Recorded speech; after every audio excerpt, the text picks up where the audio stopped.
예수님은 당신의 영원한 만족이 되십니다. 아멘. 우리 아는 사람들이 나에 대해서 인정해 줄 때, 나를 알아줄 때, 여러분은 어느 때가 나를 알아준다고 느낄 때가 있나요? 아, 나 정말 누군가 많이 알아주는데, 나 좀 대단한 사람인가 봐. 막 이런 생각이 들 때, 그때는 어느 때일까요? 게임 잘할 때요? 게임 잘할 때? 칭찬도 받기도 해요. 그죠? 시험 점수 올랐을 때요? 그때 칭찬받고, 야, 너 괜찮다? 괜찮은 애인데? 좋아? 뭐 이렇게 인정해 줄 수 있을 것이고, 어떤 대회나 이런 데서 우승을 했다거나 할 때, 또 그때도 나를 알아주는 느낌이 받을 수가 있겠죠. 그리고 내가 누군가를 작지만 도와줬을 때 그것을 보고 사람들이 박수를 쳐주고 야 잘한다 대단한데 라고 얘기해주면 내가 인정함 받는 그러한 삶이라고 할 수가 있을 거예요. 그런데 내가 아무리 그렇게 해도 열심히 게임을 해도 맨날 집에만 가면 혼나. 너 또 게임하고 왔어? 시험 봐가지고 점수 올렸는데 야 지난주보다 5점 올라가지고 뭐 하려고 그러냐? 이렇게 만들어. 남 도와줬는데 너나 잘해.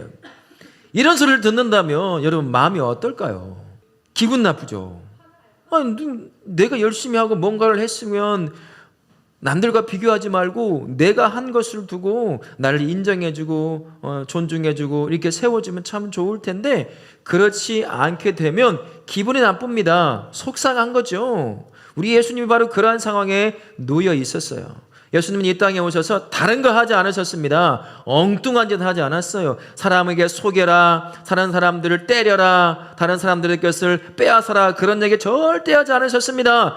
다른 사람들을 돕고 사랑으로 품고 결국에는 복음을 전해서 영원한 죽음에서 영원한 생명을 얻도록 그 일을 하신 분이 우리 예수님인데 우리 예수님도 우리가 거부당하고 반대당하면 기분 상하는 것처럼 그런 상황에 놓여 있는 거예요. 예수께서 이제 사역을 하시다가 고향 땅에 가셨습니다. 나사렛이라고 하는 작은 마을이었어요. 그러니 그곳에서 30여 년 동안 자랐으면 자기를 알고 자기도 아는 사람으로 다 가득 찬 곳이죠. 다 아는 사람들이에요. 가면 예수 동생 왔어.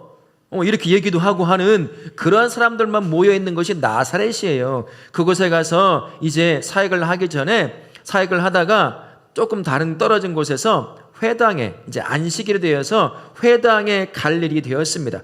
회당에 가면 어떤 사람이 나와서 회당에 비치가 되어 있어요. 이렇게 성경처럼 그러면 두루마리 같은 것을 쭉 펴가지고 읽는 거예요. 율법사라든지 뭐 바리새인이라든지 누군가가 읽고 그것을 이제 설교처럼 막 전해주는 일을 하는데 예수님께서 갑자기 뚜벅뚜벅 그 앞에 가시더니 그걸 펴가지고 읽기 시작하는 건데 이사야서를 펴가지고 읽으시는 거예요.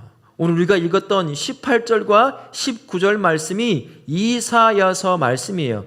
그게 예수님 자신을 예언한 말이었습니다. 그것만 다 읽으시고 나서 이게 자기를 위해서 이제 너희들 앞에 이루어졌다 이야기를 딱 합니다. 예수께서 회당에서 가르치시는 걸 들었을 때 사람들이 놀라는 거죠. 왜 놀랐을까요? 여러분 상상해 봤어요? 왜 나사렛의 사람들이 예수님께서 회당에 가서 두루마리 성경을 딱 펴고 이사야서를 읽으면서 그 이사야서가 어떤 내용인지 막 설명하다가 이것이 바로 나를 향한 것이고 곧 이루어진 거다라고 말씀하니까 사람들이 깜짝 놀랐단 말이에요. 왜 놀랐을까요? 왜?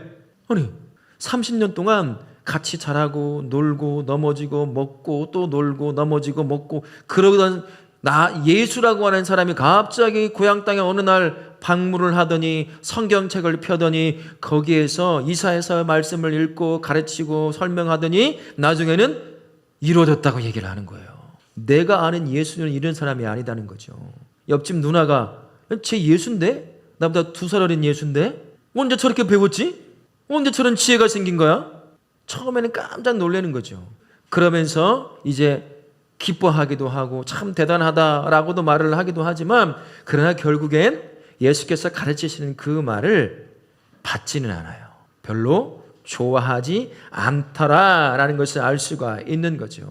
함께 했던 사람이라 너무나 잘 아는 거야. 너무나 잘 아는 사람이 이전에 내가 알고 있던 모습이 아니라 너무나 달라진 모습으로 자기 앞에 나와서 말씀을 읽고 가르치고 설교 형태로 전해주니까 깜짝 놀라는 거예요. 처음에는 놀랄 뿐이야. 그 다음에는 뭔가 이상한데? 그러면서 그 말씀 안에 이 예언된 말씀이 나를 위한 예언이고 너희들 앞에서 내가 이루어진 거다. 이런 말까지 하니까 쉽게 받아들일 수가 없는 거죠. 그래서 막 뭐라고 하니까 이제 예수께서 두 명의 선지자의 이야기를 합니다. 구약의 선지자. 이 선지자 이야기를 하면 이스라엘 백성들은 그 앞에서 가만히 있어요. 왜 그럴까요? 엘리야와 엘리사는 이스라엘 백성들에게 있어서는 굉장히 중요한 선지자였기 때문이에요. 그러면서 하는 얘기가 엘리사, 이스라엘 백성들이 그 엘리야를 통해서 전해지는 하나님의 말씀을 받지 않으니까 하나님이 그 엘리야를 누구에게 보낸 줄 아냐? 이스라엘 백성이 아니라 이방의 민족 사렙다 쪽에 있는 과부 여자에게 보냈어. 이스라엘 백성 안에도 남편이 없고 혼자 어렵게 사는 그런 나이 많은 여자들도 참 많은데 왜 하나님께서는 엘리야를 이방에 다른 나라 사람의 과부를 쫓아가서 그 여자를 돕게 만들었겠냐. 그렇게 말씀하셔요. 그러더니 또 한 얘기야. 엘리사를 딱 꺼내더니 엘리사도 존경받는 선지자였단 말입니다. 엘리사를 얘기하더니 이스라엘 땅에도 얼마나 많은 나병 환자들이 있냐, 한센병 환자들이 있냐. 그런데 하나님께서는 그를 이스라엘 백성들 안에 나병, 한센병으로 어려움을 당하는 사람들을 가서 고쳐주게 하지 않고 저 수리아 사람 나하만 장군, 여러분 나하만 장군 기억나요? 문둥병이 든 사람이었어요. 그 남자를 고치라고 했어요. 이 얘기를 들으니까 그때부터 이제 깜짝 놀래던 그 마음이 어떤 마음으로 바뀌죠? 이젠 분노하기 시작하는 거예요.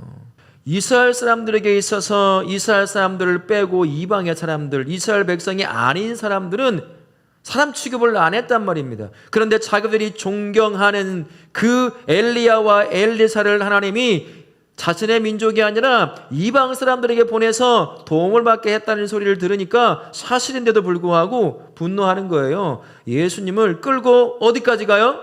낭떠러지까지 갑니다. 나사렛 근처에 물이 흐르고 그런 낭떠러지 근처가 있었던 모양이에요.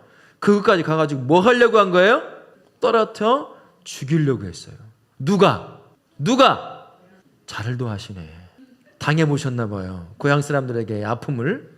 나 모르는 사람, 그런 사람들 그러면 이해해요. 모르니까 내가 하는 말에 거부감이 생길 수도 있겠구나. 날 모르니까 그렇게 생각할 수 있겠지만 세상에 나를 아는 사람, 옆집 누나는 나보다 2살이 많은데 함께 재밌게 놀다가 이제 3년쯤 돼서 만난 건데 얘기를 듣더니 나를 죽이려고 죽여라 이 소리를 들었을 때 예수님의 마음이 얼마나 아프셨겠어요. 나를 모르는 사람도 아니고 내가 어떤 삶을 살았고 우리 아버지가 누구고 우리 엄마가 누구고 내 동생들이 누구인지 다 알고 심지어 내 동생들과 결혼한 사람 그 처남도 있는데 그들이 모여가지고 자기를 죽이려고 할 때 얼마나 마음이 아팠겠어요. 근데 그 마음을 이겨내시고 죽이려고 하는 그곳에 살짝 피해서 끝까지 예수님은 자기에게 맡겨진 일이 그거였거든요. 하나님을 제대로 믿게 하고 하나님이 주신 구원을 얻게 만드는 그 일을 그대로 잘 감당했어요. 성령 하나님이 능력이 되어 주셨습니다. 우리 예수님도 우리가 똑같은 몸을 입고 있기 때문에 나를 잘 아는 사람에게 거부당하고 거절당하면 마음의 상처도 받는 분이셔요. 그런데 우리 성령께서 함께 하시면서 그것을 잘 견디고 이기고 참아내게 하셔서 맡겨진 그 일, 복음 전하는 그 일을 끝까지 감당하게 만드셨다는 거예요. 그래서 우리 예수님이 그것 때문에 저와 우리가 예수님을 믿고 그분이 이루신 구원의 은혜를 누릴 수가 있는 거거든요. 우리 예수님께서 자신의 이 작은 사건 하나를 통해서 우리가 어떤 사람 그리고 어떻게 살아야 할지를 우리에게 가르쳐 주십니다. 예수님을 믿고 산다는 건요, 나 혼자 예수님 잘 믿고 예수님이 주시는 은혜와 복을 누리고 구원받아 누리는 삶만을 사는 게 아니에요. 우리는요, 예수님 믿고 살아가는 그 삶을 통해서 예수님을 전해주는 사람이거든요. 나는 구원 못해요. 그죠? 여러분들 예수님 잘 믿어도 내가 잘 믿는다고 해서 우리 엄마 아빠가 내가 잘 믿는 것 때문에 구원받지 않아요. 나만 구원받는 거죠. 우리 엄마 아빠도, 우리 할아버지 할머니도, 내 동생들도, 직장의 사람들도, 학교의 친구들도 그 사람이 직접 예수님을 만나야 하거든요. 그러려면 어떻게 됩니까? 예수님이 그랬던 것처럼 주어진 그 자리에서 예수님을 전해 주어야 한다는 거예요. 근데 예수 믿는 사람은 다 그런 사람이야. 내가 나는 그런 사람 되고 싶지 않아요 라고 말한다고 해서 손사래를 친다고 해서 그게 안 되는 게 아니야. 그냥 우리는 예수 믿으면 자연스럽게 나는 예수님을 전해주는 사람이 되는 겁니다. 근데요, 예수님도 복음을 전하다가 거부당했죠. 반대받았어요. 심지어 잘 아는 사람들의 손에 붙잡혀 낭떠러지로 떨어뜨려 죽임을 당할 뻔했습니다. 그러면 어떨까요? 하고 싶어요? 하고 싶지 않아요? 친구에게, 직장 동료에게, 학교 친구에게 야, 교회 한번 가보자, 예수 믿어 그랬는데 니나 잘 믿어 이런 소리 들어보세요. 마음이 상하거든요. 목사님이 오성중학교 후문에서 아침마다 작년에 하루에 일주일에 한 2번씩 전도지를 가지고 나눠줬거든요. 잘 받는 친구들이 참 많아요. 근데 그중에 한두 명씩 진짜 오버 행동을 하는 친구들이 있어요. 마치 저를 볼 때 똥을 보는 느낌이랄까? 이러고 도망치는 거야. 그러면 그거 딱 당하면요, 목사님이 목사님이잖아. 기분이요 정말 상해. 뭐하러 하냐 내가 이러는데. 아니 내가 뭐 못 쓸 것 주나? 먹으면 죽을 것 주나? 괜찮아요 하고 가면 되지. 그래서 그 다음에 꾀가 생겨서 받기 싫으면 그냥 가도 돼. 안 받아도 돼. 안 줄 거니까. 그리고 넘겨버렸어요. 기분이 막 상해요. 하고 싶은 마음이 그 시간 한 30분인데 뚝뚝뚝 떨어져. 다시는 안 나와야지. 내가 뭐 나쁜 짓 하는 것도 아닌데 어떻게 이럴 수가 있어. 이런 마음이 들어요. 거부당하면 누구나도 그렇습니다. 우리 예수님도 그랬을 거예요. 그러나 우리 예수님이 그걸 당하시고 견뎌내셔서 복음을 끝까지 전했습니다. 우리 예수님 때문에 그분이 함께 하시니까 우리도 할 수가 있는 거예요. 그분이 위로가 돼요. 그분이 능력이 되어주십니다. 그래서 우리가 할 수 있는 거죠. 그래서 예수님과 동행하는 사람은 어디든 거부당해도, 거절당해도, 반대를 당해도 예수님을 전할 수 있어야 돼요. 내 안에 계신 예수님이 함께 하시니까 말입니다. 그리고 복음을 전하다가 거부당하고 또 때로는 거절당할 때도 부활하신 예수님께서 함께 하시니까 할 수 있어요. 그분이 능력이 되어 주십니다. 이미 경험해 보셔서 다 아셔요. 그래서 위로까지 주십니다. 괜찮아. 나도 그랬잖아. 나는 죽을 뻔했다. 너는 죽지는 않잖아. 하면 돼. 그렇게 우리에게 위로가 되십니다. 그리고 예수님도 끝까지 복음을 전하는 일을 할 수 있었던 이유 중 하나가 성령 하나님이 함께 해주셨어요. 능력이 되어주셨습니다. 지혜가 되어주셨어요. 그분도, 예수님도 사람이에요. 그러니 상처받고 하고 싶지 않은 일이 생길 수 있습니다. 그런데 끝까지 감당한 이유는 성령 하나님이 능력이 되어주신 거예요. 지혜가 되어주셨거든요. 그래서 끝까지 십자가까지 지고 부활까지 하신 거예요. 그 성령 하나님이 우리와 함께 하십니다. 그래서 하게 만들어요. 목사님, 내 입으로 어떻게 예수님을 전할 수 있어요? 나 잘 모르는데, 말 못하는데. 근데 걱정 말아요. 이렇게 기도하면 돼요. 성령님, 내가 직장의 동료에게, 이 친구에게 예수님을 전하고 싶은데 지혜가 되어주세요. 어떻게 말하면 될까요? 거부당하기는 쉽지 않아요. 거부당하면 제게 기분이 나쁘니까요. 그렇게 기도하는 거예요. 그러면 성령 하나님께서 할 수 있는 말을 주십니다. 그리고 신기하게 어느 때는요, 목사님도 직접 경험하는데, 지나가던 어떤 여성분에게 전도지를 전해준 적이 있거든요. 한 번도 만난 적도 없어요. 예수 믿으세요 하고 전해줬더니 그 전도지를 받자마자 이 여성분이 울기 시작하는 거예요. 내가 별말 하지도 않았어요. 예수님 믿으세요 라고 했는데 성령님이 그렇게 만들어요. 나는 짧게 말했지만 그 짧은 말을 통해서 예수를 몰랐던 그 사람이 예수를 발견하게 만든다는 거예요. 내가 말하는 좋은 말이 아니라 나쁜 말, 부족한 말이라고 하더라도 우리 성령님이 그걸 이용해서 예수님을 만나게 만드신 거예요.